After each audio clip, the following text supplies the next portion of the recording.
Unasema Bunagana ulianza tumika kazi gani Bunagana? Ni Bunagana. Pale mnaingia na M23. Bunagana nimekuya tukapigana, tumemaliza kupigana, tukamata silaha za FARDC, bana tukamwambia tukamata silaha za FARDC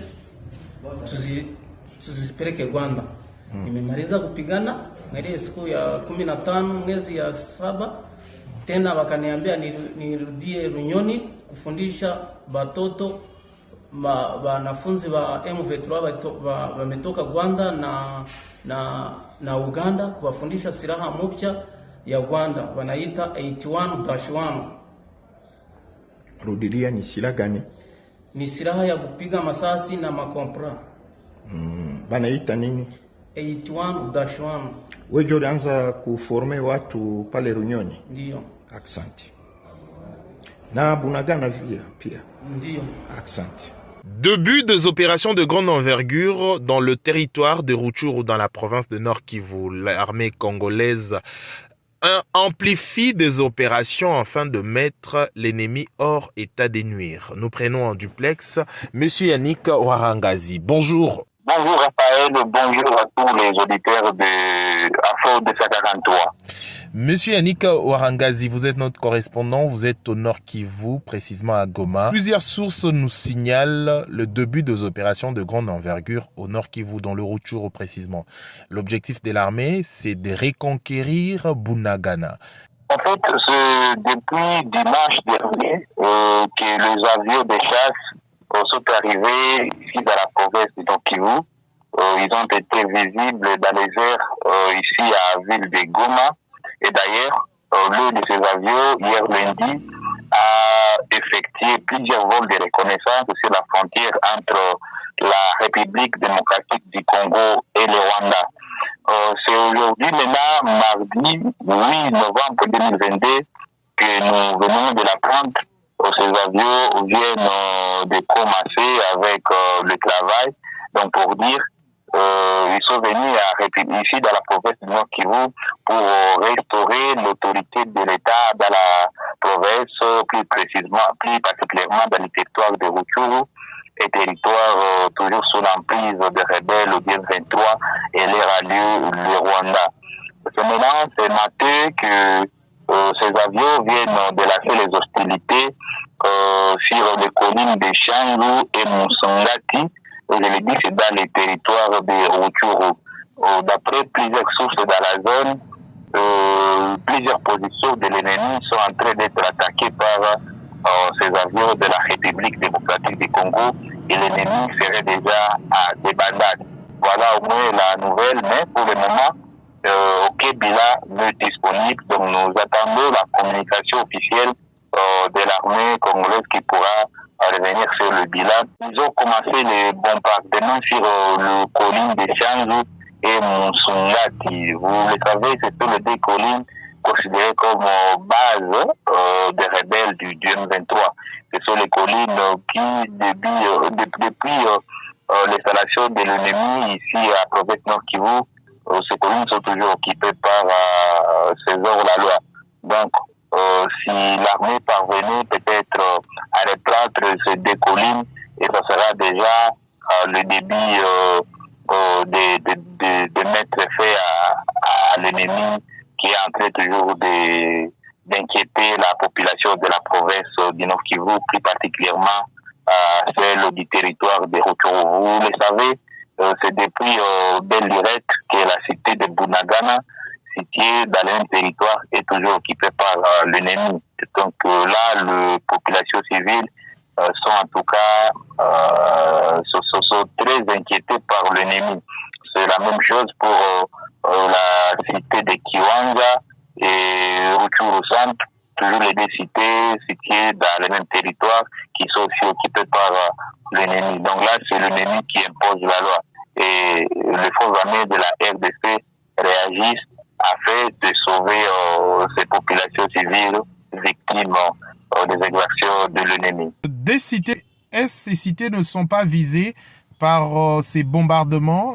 On parle de Bunagana et Tchanzu. Donc pour le moment, c'est d'abord Nyoni et Musongati qui sont d'abord visés par les bombardements. Je ne pense pas que ce sera la même chose pour le cité précité, vu qu'il y a des populations, ce sont des cités qui sont peuplées, donc il y a des populations civiles. À mon avis, dans ces cas-là, ça sera impossible. Mais l'opposition d'un 23 sur le colline là, comme ce sont les bases de l'ennemi, c'est là que les forces armées de la RDC ont commencé. Mais la cité de Kiwanja était le déroulé au centre, même celle de Bunagana. Les opérations ne sont pas encore lancées et on ne sait pas encore quelle stratégie l'armée utilisera pour mettre à déroute l'ennemi dans cette partie. Donc c'est le colline constitué leur base logistique et leur base de ravitaillement qui vient d'être attaquée. De l'ennemi qui sont en train d'être attaqués par les forces armées de la RDC. Donc c'est une stratégie de l'armée.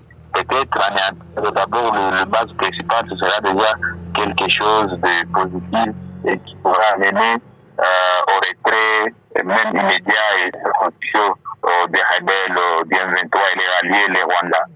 Donc c'est couper le source des ravitaillements pour mieux frapper maintenant l'ennemi. Vous signalez déjà que l'ennemi est en débandade. Bien évidemment, donc attaquer le coup de Réunion et Moussundagi, le colline de Changi et Moussundagi, c'est déjà couper les ravitaillements de l'ennemi, vu que ce sont les bases principales donc pour lui.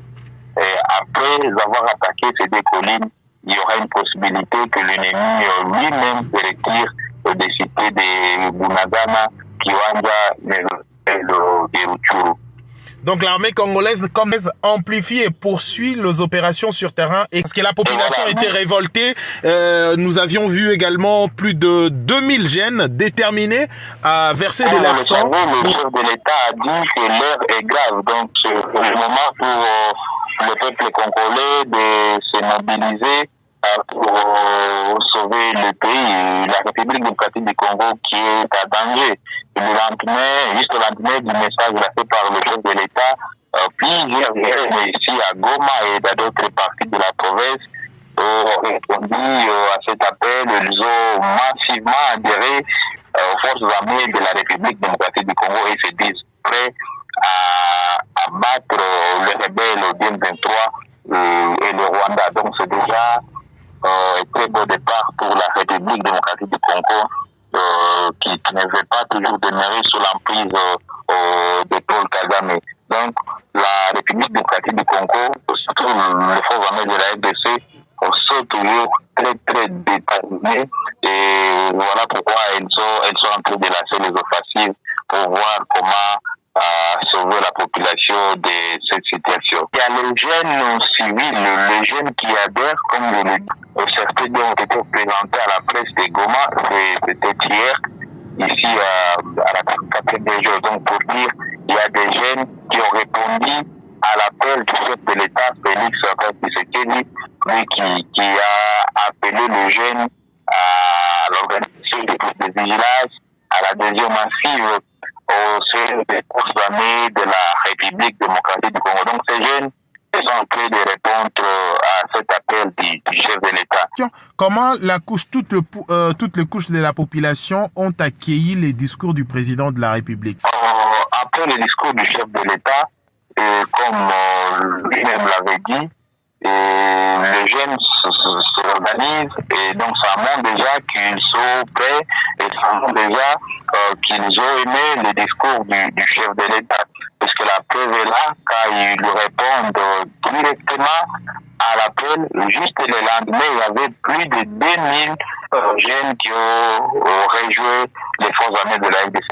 À Beni, ici à Goma et dans d'autres parties de la province. Donc, ça montre que le discours a été bien accueilli dans les chefs de la population et surtout que le chef de l'État était clair. Il a montré dans son discours que l'heure est grave et qu'il faudra que les gens soient dans l'unisson. Il faudra ce que les populations civiles de la République démocratique du Congo une vigilance citoyenne. la tendance politique de tout et chacun. Merci, monsieur Yannick Ouarangazi, vous êtes au Nord Kivu. Merci pour votre disponibilité. Merci aux téléspectateurs, auditeurs d'Info 243. Le vôtre, Raphaël Oualukonka, vous dit au revoir. Info 243, au cœur de l'actualité.